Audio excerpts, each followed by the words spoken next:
ओम शांति। 12 नवंबर 2024 के बाबा के मधुर महावाक्य। बाबा कहते हैं, मीठे बच्चे, बाप आए हैं तुम बच्चों का श्रृंगार करने। सबसे अच्छा श्रृंगार है पवित्रता का। बाप आए हैं तुम बच्चों का श्रृंगार करने। सबसे अच्छा श्रृंगार है पवित्रता का। प्रश्न, पूरे 84 जन्म लेने वालों की मुख्य निशानी क्या होगी? पूरे 84 जन्म लेने वालों की मुख्य निशानी क्या होगी? उत्तर, वे बाप के साथ साथ टीचर और सदगुरु तीनों को याद करेंगे। ऐसे नहीं कि बाप याद आए तो टीचर भूल जाए। जब तीनों को याद करें तभी कृष्णपुरी में जा सकें, अर्थात आदि से पाठ बजा सके। उन्हें कभी भी माया के तूफान हरा नहीं सकते हैं। ओम शांति। बाप पहले बच्चों को कहते हैं, ये भूल तो नहीं जाते, हम बाप के आगे, टीचर के आगे और सतगुरु के आगे बैठे हुए हैं। बाबा नहीं समझते कि सब कोई इस याद में बैठे हैं, फिर भी बाप का फर्ज है समझाना। ये है अर्थ सहित याद करना। हमारा बाबा बेहद का बाप भी है, टीचर भी है और बराबर हमारा सतगुरु भी है। तो जो बच्चों को साथ में भी ले जाएगा। बाप आए हैं बच्चों का श्रृंगार करने। पवित्रता से श्रृंगार करते आते हैं। धन भी अथा देते हैं। धन देते ही हैं नई दुनिया के लिए। यहाँ तुमको जाना है, ये बच्चों को याद करना है। बच्चे गफलत करते हैं, जो भूल जाते हैं। ये जो पूरी खुशी होनी चाहिए वह कम हो जाती है। ऐसा बाप तो कभी मिलता ही नहीं। तुम जानती हो, हम बाबा के बच्चे जरूर हैं। वह हमको पढ़ाते हैं, इसलिए टीचर भी जरूर हैं। हमारी पढ़ाई है ही नई दुनिया के लिए, अमरपुरी के लिए। अभी हम संगम युग पर बैठे हैं। ये याद तो जरूर बच्चों को होनी चाहिए। पक्का पक्का याद करना है। ये भी जानते हो, इस समय कंसपुरी आश्री दुनिया में है। समझो कोई को शास्त्रकार होता है, परंतु शास्त्रकार से कोई कृष्णपुरी उनकी राजधानी में नहीं जा सकते। जा तब सकेंगे जब बाप, टीचर, गुरु तीनों को याद करते रहेंगे। ये आत्मा से बात की जाती है। आत्मा ही कहती है, हाँ बाबा, बाबा आप तो सच कहते हो। आप बाप भी हो, पढ़ाने वाले टीचर भी हो। सुप्रीम आत्मा कहती है ना, सुप्रीम आत्मा भी पढ़ाती है। लौकिक पढ़ाई भी आत्मा ही शरीर के साथ पढ़ाती है, परंतु आत्मा भी पतित तो शरीर भी पतित है। दुनिया के मनुष्यों को ये पता ही नहीं है कि हम नरकवासी हैं। अभी तुम समझते हो। हम तो अब चले अपने वतन। ये तुम्हारा वतन नहीं है, ये है रावण का पराया वतन। तुम्हारे वतन में तो अथाह सुख है। यहाँ के लोग ऐसे नहीं समझते हैं, हम पराए राज्य में हैं। आगे मुसलमानों के राज्य में बैठे थे, फिर क्रिश्चियन के राज्य में बैठे। अभी तुम जानते हो, हम अपने राज्य में जाते हैं। आगे रावण राज्य को अपना राज्य समझ बैठे थे, ये भूल गए हैं। हम पहले राम राज्य में थे, फिर 84 जन्मों के चक्कर में आने से रावण राज्य में हैं। दुख में आकर पड़े हैं। पराये राज्य में तो दुख होता ही है। ये सारा ज्ञान अंदर में आना चाहिए। बाप तो जरूर याद आएगा, परंतु तीनों को याद करना है। ये नॉलेज भी मनुष्य ले सकते हैं, जानवर तो नहीं लेंगे न पढ़ेंगे। ये भी तुम बच्चे ही समझते हो। वहाँ कोई बैरिस्टरी आदि की पढ़ाई होती नहीं है। बाप यहाँ ही तुमको माला माल कर रहे हैं। तो सब जो राजाएं नहीं बनती हैं, व्यापार भी चलाता। बाबा कहती, व्यापार भी चलता होगा, परंतु वहाँ तुमको अथाह धन रहता है।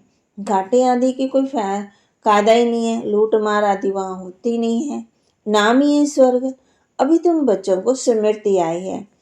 हम स्वर्ग में थे, फिर जन्म लेते लेते नीचे आए। बाप कहानी भी उन्हों को ही बताते। 84 जन्म नहीं लिए होंगे तो माया हरा देगी। ये भी बाप ही समझाते रहते हैं, माया का कितना बड़ा तूफान है। भूतों को माया हराने की कोशिश करती है। आगे चल तुम बहुत देखेंगे सुनेंगे। बाप के पास सबके चित्र होते तो तुमको वंडर दिखाते। ये फलाना इतना दिन आया, बाप का बना, फिर माया खा गई, मर गया, माया के साथ जाकर मिला। यहाँ इस समय कोई शरीर छोड़ते हैं तो इसी दुनिया में आकर के जन्म लेते हैं। तुम शरीर छोड़ेंगे तो बाबा के साथ बेहद घर में जाएंगे। वहाँ बाबा मम्मा बच्चे सब है ना। परिवार ही ऐसा होता है। मूल वतन में बाप और भाई भाई हैं और कोई संबंध ही नहीं है। यहाँ बाप और भाई बहन हैं। फिर वृद्धि को पाते चाचा मामा आदि बहुत संबंध हो जाते हैं। इस संगम पर तुम प्रजापिता ब्रह्मा के बनते हो, भाई बहन हो। शिव बाबा को याद करते हो तो भाई भाई हो। ये सब बातें अच्छी रीति याद करनी है। बहुत बच्चे भूल जाते हैं, बाप को समझाते रहते हैं। बाप का फर्ज है बच्चों को सिर पर उठाना। तब तो नमस्ते नमस्ते करते रहते, अर्थ भी समझते, अर्थ भी समझाते। भक्ति करने वाले साधु संत आदि कोई भी तुमको जीवन मुक्ति का रास्ता नहीं बताते हैं। वे मुक्ति के लिए पुरुषार्थ करते हैं। वे है निर्वृत्ति मार्ग वाले। वे राजयोग कैसे सिखाएंगे? राजयोग है ही प्रवृत्ति मार्ग का। प्रजापिता ब्रह्मा को 4 भुजाएं देते हैं तो प्रवृत्ति मार्ग हुआ ना। यहाँ बाप ने इनको अडॉप्ट किया है, नाम ही रखा है ब्रह्मा और सरस्वती। ड्रामा में नूंद देखो कैसी है। वानप्रस्थ अवस्था में ही मनुष्य गुरु करते हैं। 60 वर्ष के बाद, इनमें भी 60 वर्ष के बाद बाप ने प्रवेश किया तो बाप टीचर गुरु बन गए ना। अभी तो बा कहते कादे भी बिगड़ गए। छोटे बच्चों को भी गुरु करा देते। ये तो है ही निराकार। तुम्हारी आत्मा का ये बाप भी बनते, टीचर भी बनते और सदगुरु भी बनते। निराकारी दुनिया को कहा ही जाता है आत्मा की दुनिया। ऐसे नहीं कहेंगे, दुनिया ही नहीं है। शांति धाम कहा जाता है, वहाँ आत्मा रहती है। अगर कहे परमात्मा का नाम रूप देश काल नहीं तो बच्चे फिर कहाँ से आएंगे? तुम बच्चे अब समझते हो ये वर्ल्ड की हिस्ट्री ज्योग्राफी कैसे रिपीट होती है। हिस्ट्री चेतन की होती है, ज्योग्राफी तो जड़ वस्तु की है। तुम्हारी आत्मा जानती है हम कहाँ तक राज्य करते हैं। हिस्ट्री गाई जाती है ना, जिसको कहानी कहा जाता है। ज्योग्राफी देश की होती है। चेतन के राज्य किया, जड़ तो राज्य नहीं करेंगी। कितने समय से फलाने का राज्य किया। कृष्ण ने भाट पर कब से कब तक राज्य किया। तो इस वर्ल्ड की हिस्ट्री ज्योग्राफी को कोई जानते नहीं। कहते हैं सत्युग को लाखों वर्ष हुआ, उसमें कौन राज्य करके गए, कितना समय राज्य किया, ये कोई नहीं जानते। इसको कहा जाता है हिस्ट्री। आत्मा चेतन, शरीर जड़, सारा खेल ही जड़ और चेतन का है। मनुष्य जीवन ही उत्तम गाया जाता है। बाबा कहे आदमशुमारी भी मनुष्यों की गिनी जाती है, जानवर की कोई गिनती नहीं हो सके। सारा खेल तुम्हारे पर है। हिस्ट्री ज्योग्राफी भी तुम सुनते हो।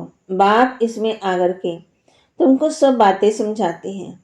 इसको कहा जाता है बेहद की हिस्ट्री ज्योग्राफी। ये नॉलेज ना होने के कारण तुम कितने बेसमझ बन पड़े हो। मनुष्य होकर दुनिया की हिस्ट्री ज्योग्राफी को ना जाने तो वह मनुष्य क्या काम का। अभी बाप द्वारा तुम वर्ल्ड की हिस्ट्री ज्योग्राफी सुन रहे हो। ये पढ़ाई कितनी अच्छी है। कौन पढ़ाते हैं? बाप। बाप ही ऊंच से ऊंच पदवी दिलाने वाला है। इन लक्ष्मी नारायण का और जो उन्हों के साथ स्वर्ग में रहते हैं उन्हों का ऊंच से ऊंच पद है। वहाँ बैरिस्ट्री आदि तो करते ही नहीं है। वहाँ तो सिर्फ सीखना है। हुनर ना सीखे तो मकान आदि कैसे बने। 1-2 को हुनर सिखलाते हैं, नहीं तो इतने मकान आदि कौन बनाएंगे। आप पे तो नहीं बन जाएंगे। ये सब राज अभी तुम बच्चों की बुद्धि में भी नंबरवार पुरुषार्थ अनुसार रहता है। तुम जानते हो ये चक्कर फिरता रहता है। इस समय हम राज्य करते थे। फिर रावण के राज्य में आते। दुनिया को तो इन बातों का पता ही नहीं है। राम और रावण कब आया कि हम रावण राज्य में हैं। कहते हैं हमको बाबा रावण के राज्य से लिबरेट करो। भारतवासियों ने कृष्ण राज्य से अपने को लिबरेट किया, माना दूर किया। अब फिर कहते हैं गॉड फादर हमको लिबरेट करो, दुख दूर करो। स्मृति आती है ना। कोई भी ये नहीं जानते कि ऐसे क्यों कहते हैं। अभी तुमने समझा है, सारी सृष्टि पर ही रावण का राज्य है। सब कहते हैं राम राज्य चाहिए, सुख चाहिए, तो दुखों से लिबरेट कौन करेगा। समझते हैं गॉड फादर लिबरेटर गाइड बन ले जाएंगे। भारतवासियों को इतना अकल नहीं है। ये तो बिल्कुल ही तमो प्रधान है। वह ना इतना दुख उठाते हैं, ना इतना सुख ही पाते हैं। भारतवासी सबसे सुखी बनते हैं तो दुखी भी बने। हिसाब है ना। अभी कितना दुख है। जो रिलीजियस माइंडेड है ना, वह याद करते हैं ओ गॉड फादर लिबरेटर, तुम्हारी भी दिल में है। बाबा आकर के हमारे दुख दूर करो और सुख धाम में ले चलो। वह कहते हैं शांति धाम में ले चलो। तुम कहेंगी शांति धाम और सुख धाम में ले चलो। अब बाप आया हुआ है तो बहुत खुशी होनी चाहिए। भक्ति मार्ग में कनरस कितना है, उनमें रियल बहुत, बात कुछ भी नहीं, एकदम आटे में नमक।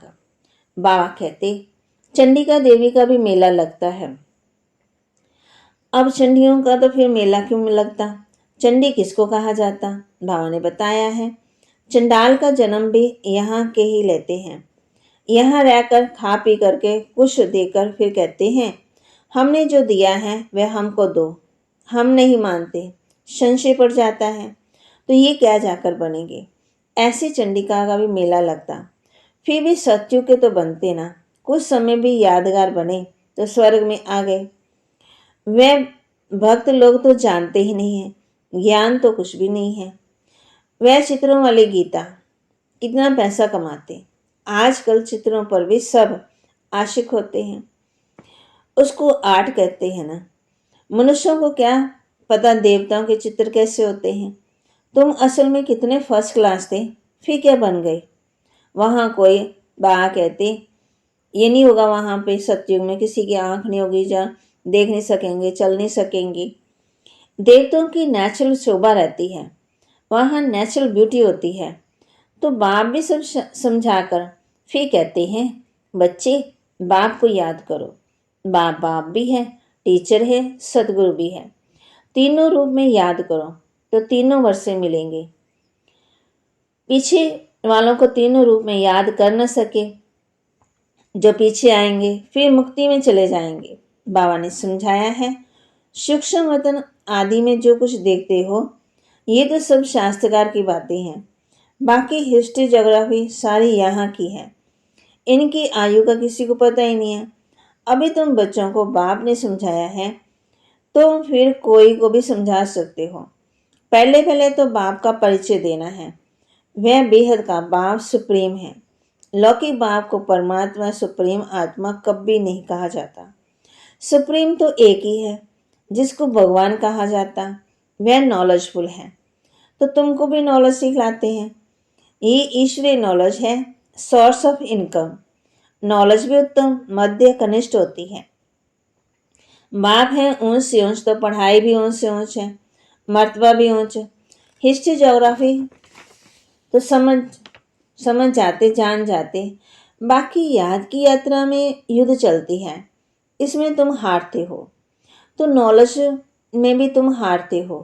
बाबा कहते हार खाकर फिर चले जाते, छोड़ देते तो नॉलेज में भी भंगती हो जाते। फिर जैसे थे वैसे बन जाते और ही उनसे बदतर। बाप के आगे चलन से देवाभिमान झट प्रसिद्ध हो जाता। ब्राह्मणों की मालाएं भी है तो परंतु कईयों को पता ही नहीं है कि हम कैसे नंबरवार यहाँ आते हैं। देवाभिमान है ना। निश्चय वालों को जरूर अपार खुशी होगी। किसी को निश्चय हम ये शरीर छोड़कर प्रिंस बनूंगा। सबने साथ हाथ उठाया तो बाबा कहते बच्चों को इतनी खुशी रहती है, तुम सब में तो पूरे दैवी गुण होने चाहिए। जबकि निश्चय है, निश्चय बुद्धि माना विजय माला में प्रमंती माना शहजादा बनती। एक दिन जरूर आएगा जो फॉरनर सबसे जास्ती आबू में आएंगे और सब तीर्थ यात्रा आदि छोड़ देंगे। वह चाहते हैं भारत का राजयोग सीखें। कौन है जिसने पैराडाइज स्थापन किया, पुरुषार्थ किया, कलब कलब ये हुआ होगा, जरूर म्यूजियम बन जाएगा। समझाना है ऐसी प्रदर्शनी हमेशा के लिए लगाने चाहते हैं। 4-5 वर्ष में लीज पर भी मकान लेकर लगा देंगे। हम भारत की ही सेवा करते सुखधाम बनाने के लिए, इसमें बहुतों का कल्याण होगा। अच्छा, मीठे मीठे सिकिलदे बच्चों प्रति माता पिता बाप दादा का याद प्यार और गुड मॉर्निंग। रूहानी बाप की रूहानी बच्चों को नमस्ते। रूहानी बच्चों की रूहानी बाप दादा को दिलवा जान सिकवा प्रेम से नमस्ते। धारणा के लिए मुख्य सार, अपार खुशी में रहने के लिए सदा स्मृति रहे कि स्वयं बाप हमारा श्रृंगार कर रहे हैं। वे हमें अथाह धन देते हैं। हम नई दुनिया अमरपुरी के लिए पढ़ रहे हैं। विजयमाला में प्रोने के लिए निश्चय बुद्धि पर दैवी गुण धारण करने हैं। जो किया है उसे वापस लेने का संकल्प नहीं आए। बाबा कहते जो दिया है ना, उसे वापस लेने का संकल्प कभी नहीं आए। संशय बुद्धि बन अपना पदवी नहीं गंवाना है। अपार खुशी में रहने के लिए सदा स्मृति रहे कि स्वयं बाप हमारा श्रृंगार कर रहे हैं। वे हमें अथाह धन देते हैं। हम नई दुनिया में अमरपुरी के लिए पढ़ रहे हैं। विजयमाला में प्रोने के लिए निश्चय बुद्धि बन दैवी गुण धारण करने हैं। जो दिया है उसे वापस लेने का संकल्प कभी ना आए। संशय बुद्धि बन अपना पदवी नहीं गंवाना है। वरदान, क्रोधी आत्मा को रहम के शीतल जल द्वारा गुण दान देने वाले वरदानी आत्मा भव।